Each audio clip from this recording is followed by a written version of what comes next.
يسأل عن تعاطي الحشيش. تعاطي الحشيش حرام، والفقهاء يعني جعلوه وجعلوا حكمه كحكم الخمر تماما.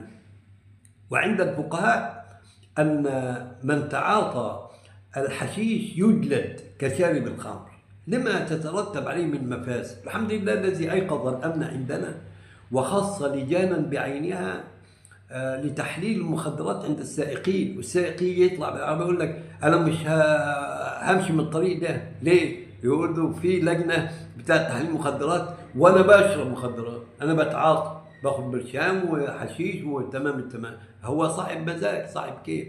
طيب حتى لو قلت إن أنت بتشرب يعني سيجارتين ثلاثة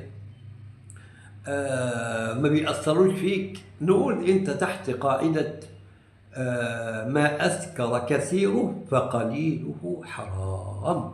فابعد نفسك، ولا ضرر ولا ضرار، وربنا سبحانه وتعالى يهدينا وإياك وسائر الناس إلى صراط المستقيم.